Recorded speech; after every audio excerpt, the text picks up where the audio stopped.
There's a language that we're not taught in school. However, this language is so important that it can actually save your life and improve the quality of your life and well-being. What this language is called, or I'm going to call it kinesthetics. And what that means is your ability to understand the messages that your body is trying to tell you. So let's take a very, very simple example of this, okay?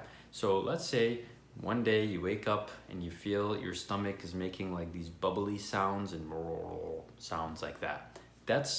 Most of us are familiar with that part of the language, that term in that language, right? It means, hey, I'm probably hungry, I should eat something. If you feel like your bladder is full, you understand that language. It means, hey, I probably have to go to the bathroom, let me go to the bathroom. But those are just the most common phrases, right? Like if you think of Spanish, there's a few terms that we all know. If you think of Italian, there's a few words that we all know. And it's the same thing with our body's ability to communicate with us. We understand a few of the terms: hunger, thirst, hot, cold, have to go to the bathroom. But there's a lot more that we aren't too familiar with, okay? So let's take an example of this, all right? Most people will think of pain as a very unpleasant experience, and it is, right? When we're going through pain, it's our body trying to tell us something, and most of the time we will realize that pain is often linked with a memory. So when we're in a lot of pain, it connects to our memory centers in the brain telling us, hey, whatever this thing that caused you pain, you should probably remember that so you don't do that again, or you don't put yourself in that situation. But unlike a lot of things in life, when we get pain from a paper cut, or we scraped our knee, or we twisted our ankle, we think it's because of one isolated incident. Okay, I got a paper cut and that's what's causing me the pain, or I scraped my skin and that's why I have the pain. And people assume that way of thinking when it comes to more complicated parts of the body trying to talk to you. So if you have back pain, people think, what did I do that could have caused my back pain, right? And we think it's one isolated, one separate thing. Oh, I probably slept on it wrong, or I probably, picked up this thing in a wrong way. And that may be true, but it's usually partially true. What we see is a lot of times that simple way of thinking is not actually accurate. And we see that most of the time when we have any kind of, deeper pain like back pain or numbness and tingling, sciatica, headaches, stiffness, things like that, it's not as straightforward as, oh, I scraped my skin and that's why it hurts. There's a lot of factors that go into why you're having that pain. And so let's take your dog, for example, okay? So you have your dog. And as much as I wish I can understand what my dog is saying, we just don't. We know maybe, if they make this certain sound and it's around lunch, they're probably hungry. Or if they're standing by the door, they probably have to go to the bathroom. But that's about it. So one day, let's say I see my dog starting to kind of whine and cry a little bit. Then I know my dog's in pain. Then the next day, I pay attention to my dog and I notice that she's limping. Okay, now I know her pain is probably in her leg. And then I see that now she's putting her weight away from that leg, so she's not even using her leg at all. Now I know there's definitely something going on with her leg, but I don't know what exactly it is and what caused it. So you would go to a professional, a vet, and then they would be able to tell you, oh yeah, this is what happened and this is what you need to do. And so, yes, I can give her, pain medication, and I can rub her little paw till it doesn't hurt temporarily. But guess what? Did I really figure out what's going on with her pain and why she had that pain? No.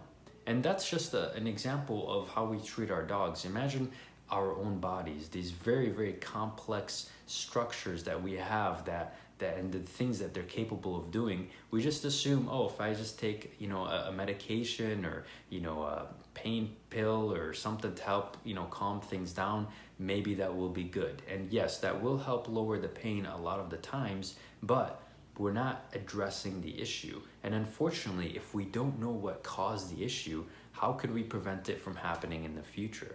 Right? We all know that person who picked up a pencil or went to pick up a napkin or, a shirt from the floor and their back gave out. And they think, why did my back give out when I was lifting something so light? I was just picking up a pencil or a t-shirt or, something very, very light. And the reason is there was a lot of events that led up to that. Okay? So one way you can get more in tune with this language is to really pay attention to what your body is trying to tell you, okay? So there are certain things that your body is trying to tell you that we ignore. And a really big one for me, for example, is if I'm, like, let's say being entertained, so I'm watching Netflix or I'm on the computer doing something and I'm really focused, for example, it's so easy for me to neglect the signal, the language that my body's trying to tell me of, hey, your posture is really bad, right? So let's say I'm on the computer and I'm really focused, I'm typing or I'm watching TV and I'm really relaxed, and I can have a very bad posture, and my body is communicating to me, but I don't understand it and I don't hear it. So one thing you can do is you can start to train yourself to become fluid in this language, to become fluent in this language, okay? So one way you can do that is just check in with your body, okay? So you're doing something, check in. You're working for an hour, check in. Say, hey, how's my posture? How do things feel? Do I need to stretch a little bit? Am I thirsty? Should I be drinking some water? How is my energy levels? Should I have a light, healthy snack? Or should I keep going? Am I too tired? Should I go to bed a little bit earlier? Or should I watch another episode, right? So pay attention to these things. Pay attention to the language that your body is communicating with you. And you'll realize that there's a lot of things that it's trying to tell you. And unfortunately, we don't listen. And the only time we listen is when it starts getting really loud and really aggressive. And the way it does that is through pain. Because unfortunately, a lot of us, we learn it the hard way. We learn, hey, I'm gonna keep eating junk food. I'm gonna keep sitting around with bad posture. I'm gonna keep thinking, negative thoughts. And, I understand there's a lot of stress and things going on. And so that's, of course, to a normal degree, okay. But if you let these things become too much, then the only way it'll really grab your attention is with more severe, more exaggerated shouting and pain, whether it's emotional pain or physical pain, and things of that nature. So check in with your body on a regular basis. I encourage you to do it.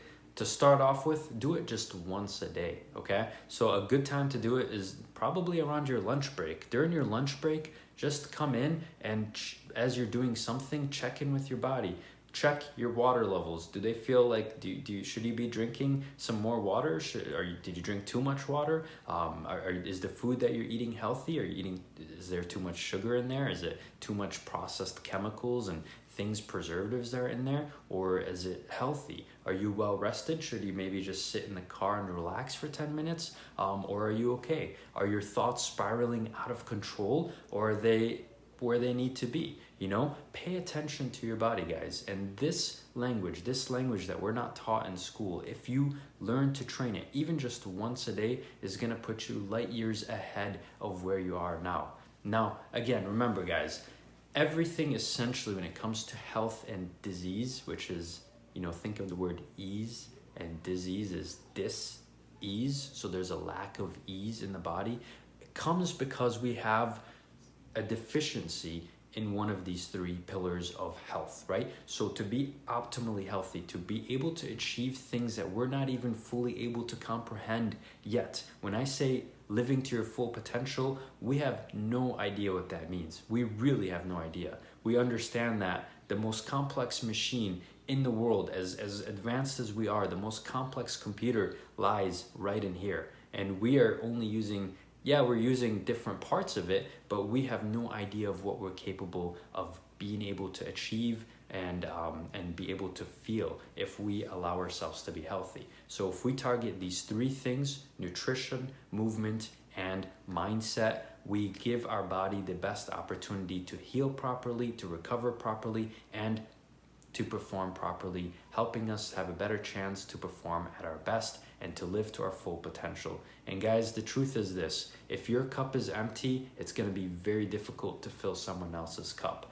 And it's the same thing that applies to your health. Yes, you can ignore it. Yes, you can neglect it. And especially if you're younger, you can get away with it. But the reality is, ultimately, if you want to inspire people, if you want to be able to help others, Even if you're not directly helping them, you can do that by living your healthiest, best life, okay? Misery likes company, and you know what? So does inspiration. So does feeling good. Feeling fantastic will help you inspire a lot of people, and even your day-to-day interaction at work, in life, in school, with your family is going to be a lot more pleasant, and it's going to make a resounding impact. Okay, so with that being said, guys, take care of yourselves, and remember, here's one thing I want you also to remember, okay? And I'll reiterate this more frequently, but it's always better to be proactive than reactive, okay? So when it comes to your health, when it comes to your mind frame, when it comes to your nutrition, your rest and recovery, all this stuff,